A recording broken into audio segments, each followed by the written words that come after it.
As you can see, it's made out of electrical.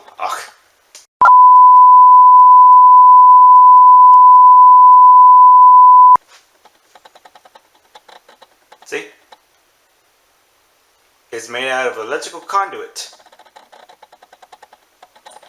Just some scrap parts I was able to salvage. Thank goodness. I'm using gin rails as my axes. Right here is my unmounted X-axis. My bad. Right here is a stepper motor that I have.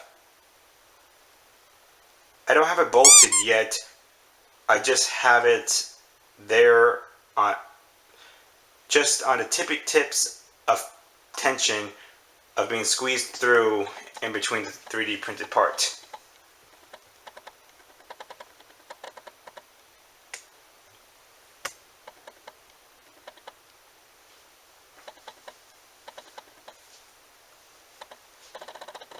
It's pretty good. Designed all of this in SolidWorks by myself. As you can see right here, I'm using a clamping method. What I did was I made the hole in the 3D print smaller than the conduit, so that when I screwed it in together, they clamp. I also got another hole right there for 8mm shaft. Nice, right? Alrighty, let's get into the other parts. Alright, what you see in the middle right there is a bracket which will serve means of lifting the bed up and down.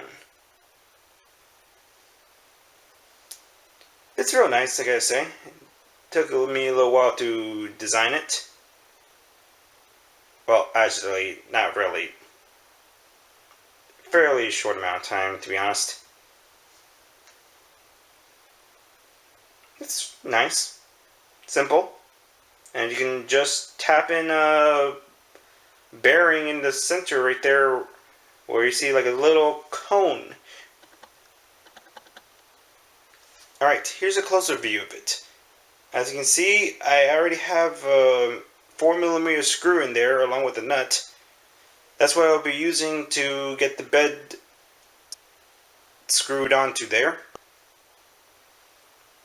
And there's the hole for the bearing that I plan to put in for the 8mm shaft. And on the last hole you see to your left, that's where we'll be putting the brass bushing for the lead screw. It's a nice little simple design. Now let's get to the other 3D printed parts, and then let's talk about them. What you see right here now is the corner brackets I've made myself. And obvious enough, I tapped holes in the conduit so that I can screw right through.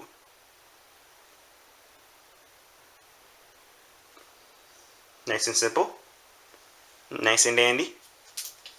And that little blue part right there, that's my bearing mount. Let's take a look at that. As you can see, it's a completely separate part from the corners. This way I don't have to design different corners for a pulley or stepper motor.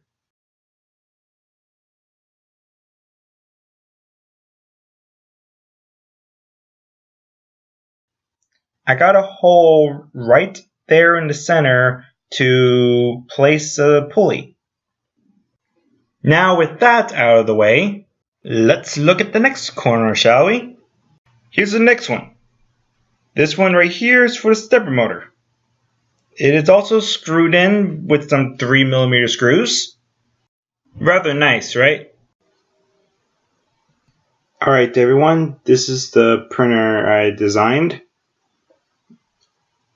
I've made the tubes myself because I couldn't find it on CAD or anywhere else. Plus, it was completely customized length anyway, so not too much trouble. As you can see, this is the side view of it as soon as I get everything together. I'm using an E3D heatsink along with a MK8 extruder. That's what I'm planning to use. I want to do a dual extruder so that I can do 2 different types of filament. Either if I want to do PLA and flexible filament, or just 2 different color filaments. Yeah.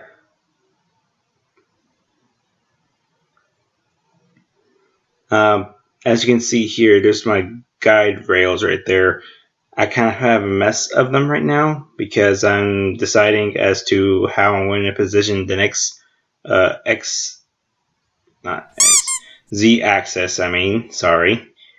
And you can see I've been experimenting as to which direction I should put it at. It's kind of trial and error. It's a good thing to have it on the program rather than mess it up in real life.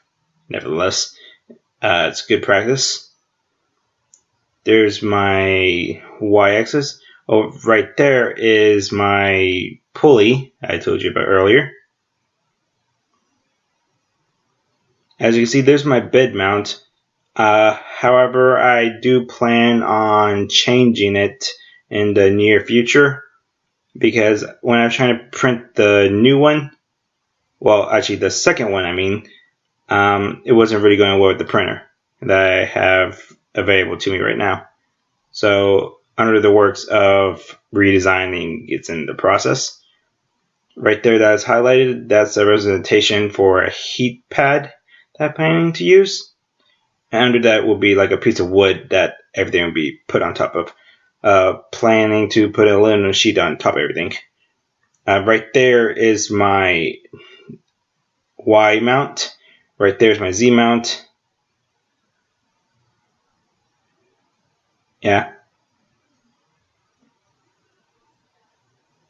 Right there is my X carriage. It's really nice. I designed it around this thing. I got an idea from YouTube to do this. This is so that I can get good accuracy. Hold on. Revolving around. As you can see, the design would mean that there's no play. However, my DIN rails appeared to be a different size than the one I found on CAD.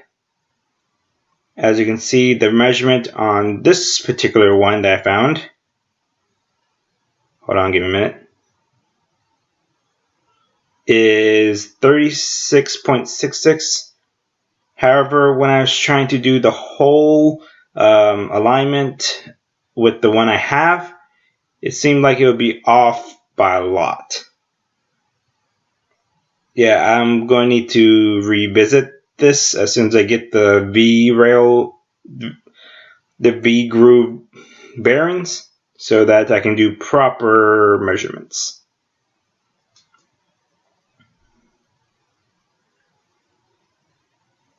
Yeah, it shouldn't be too much of a hassle, actually. Just have to get those V groove bearings in.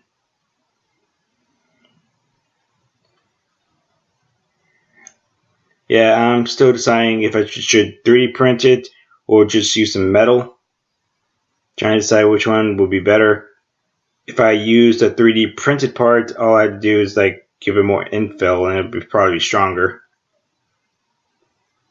A little hesitant on that, though. Yeah, it's pretty simple right here. It's still kind of in the beta version as of right now. I do plan on changing some things here and there.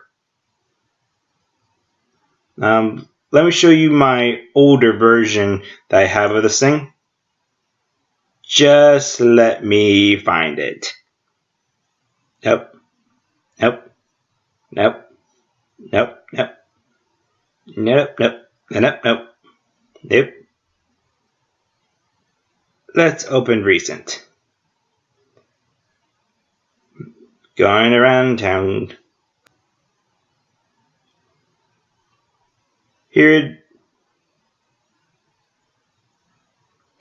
my old design that I had in mind for the printer. I haven't visited this for a while because when I got access to the Conduit, I thought there'd be a better and cheaper plan to go with it. This one right here, the original idea was to make it out of aluminum extrusions.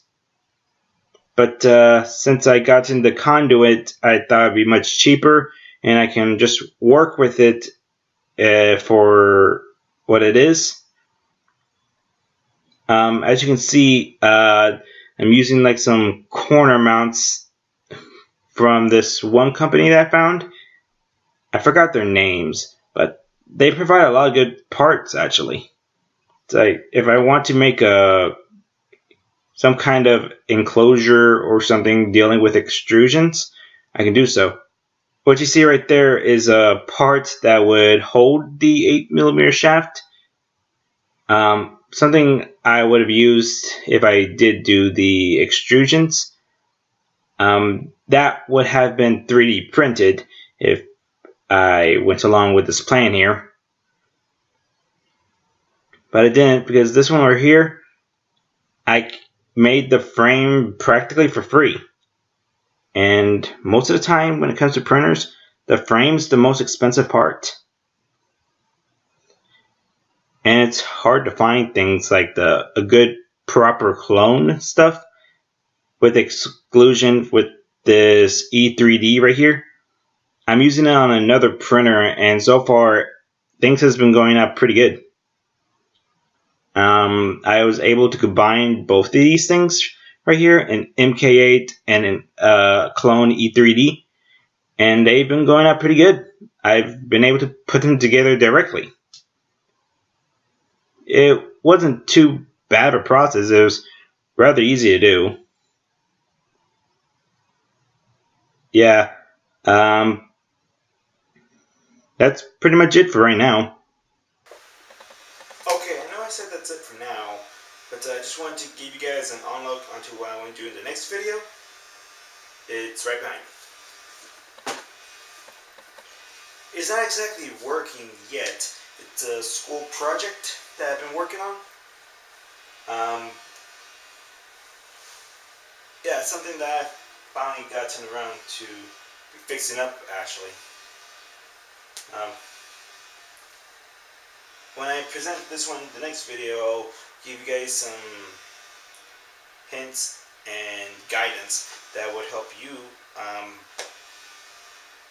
fix up an old printer if you happen to find one. Well, that's if you do want to fix it.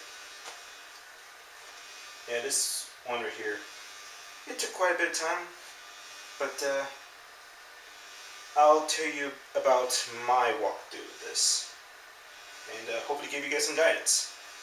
So, tell me what you guys think of my project. Let me know what you want me to do with my Conduit printer, and give me some suggestions if you have any. Yeah, that's pretty much it for right now. So, like if you liked it, dislike if you disliked it, more than obvious. Write down in the comments, and do share if you care enough. Yeah, I think caring is what goes into sharing. So, yeah, I'll see you guys in the next video. Thanks for watching.